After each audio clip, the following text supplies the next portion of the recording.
C'est la seconde fois que le ministre du Pétrole se rend sur le champ pétrolier d'Agadem en l'espace de quelques mois. Si la première fois, c'était pour l'inauguration du pipeline export qui a eu lieu le 1er novembre 2023, cette fois-ci, il s'agissait de s'assurer de l'effectivité de la mise en œuvre des instructions du chef de l'État, le général de brigade Abdraman Chani, relative à la fermeture totale des vannes du brut destinées à l'export. Pour la circonstance, le ministre était accompagné de 2 membres du Conseil national pour la sauvegarde de la patrie CNSP, à savoir le haut commandant de la garde nationale du Niger, le colonel-major Ahmed Sidien, et le directeur général des douanes, le colonel Abou Oubandawaki.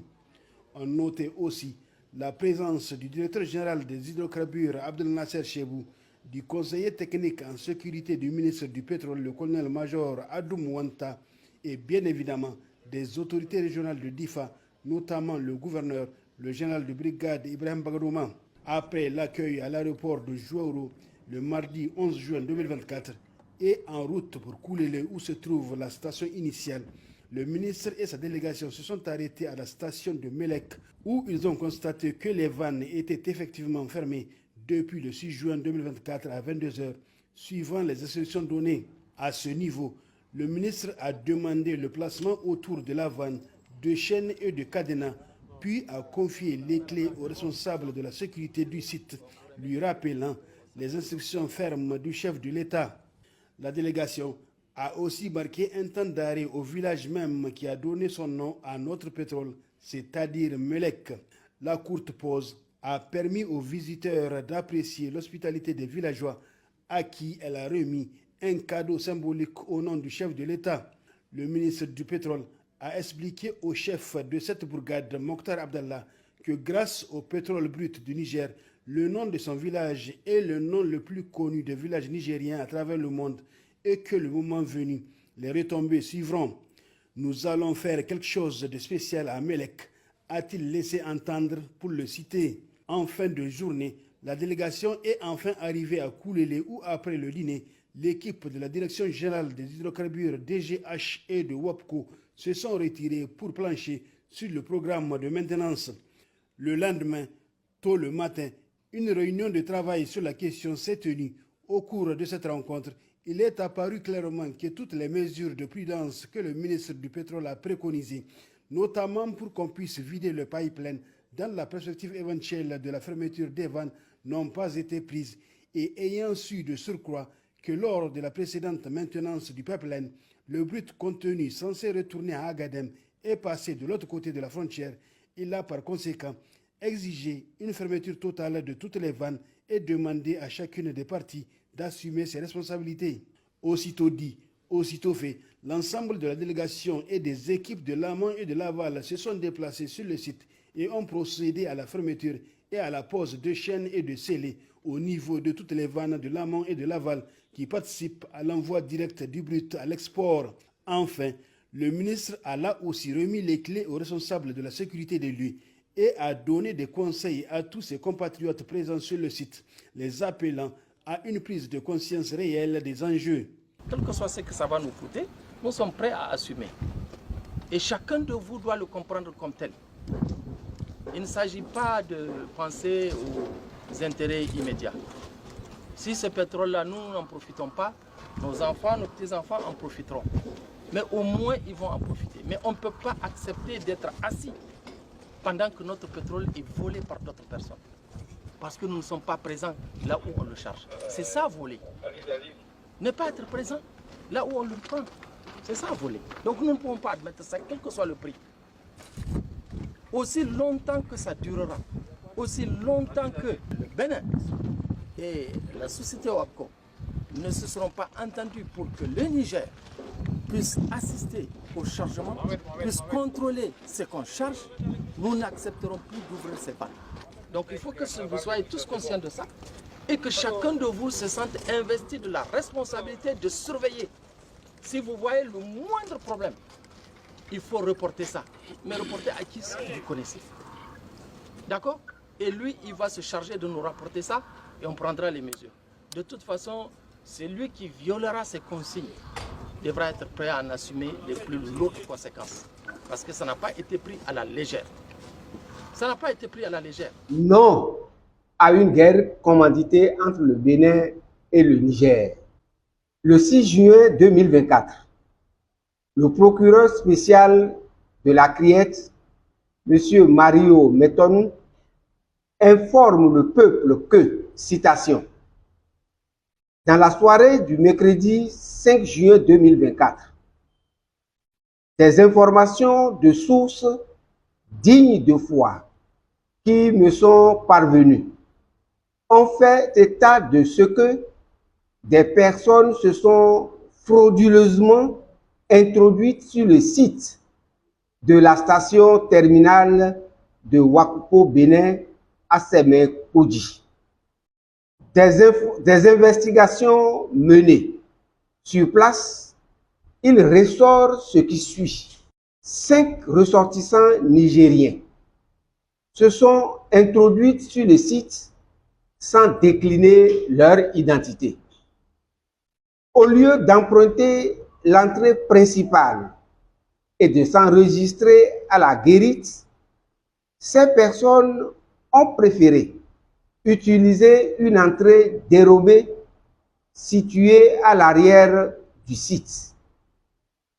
Dans cette manœuvre, elles ont bénéficié de la complicité de l'administrateur général de Ouakoupo Bénin, qui a pourtant reçu 2 jours plus tôt la lettre du ministre de l'Énergie, de l'Eau et des Mines, à travers laquelle l'État béninois a exprimé de vives préoccupations sécuritaires. À l'étape actuelle, l'enquête a formellement établi qu'au moins 2 parmi ces personnes sont des agents nigériens au service du Conseil national pour la sauvegarde de la patrie, CNSP. Ils se sont fait confectionner pour la circonstance de faux badges d'employés de Ouakoupo, Niger. Les investigations se poursuivent pour déterminer les motivations réelles des mises en cause. Dans un contexte où des informations récurrentes font état de la planification d'actes d'atteinte à la sûreté de l'État du Bénin. Fin de citation. 1. La déclaration du procureur spécial de la Criette indique, en justification de l'arrestation et de la détention des personnes de la délégation Ouakoupo Niger, qu'elles, citation, se sont frauduleusement introduites sur le site de la station terminale de Ouakoupo Bénin. Fin de citation. Or, dans la même déclaration, le procureur spécial, M. Mario Metonou, dit que, citation, dans cette manœuvre, elles ont bénéficié de la complicité de l'administrateur général de Ouakoupo Bénin. Fin de citation.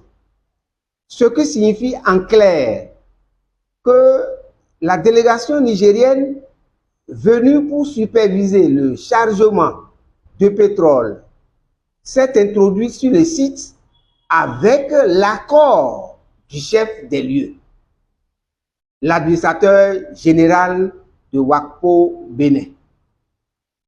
Les responsables nigériens n'ont donc pas agi de façon frauduleuse. 2. Signalons que, quelques jours auparavant, le président Patrice Talon déclarait qu'il allait vers les autorités nigériennes avec des gestes d'apaisement.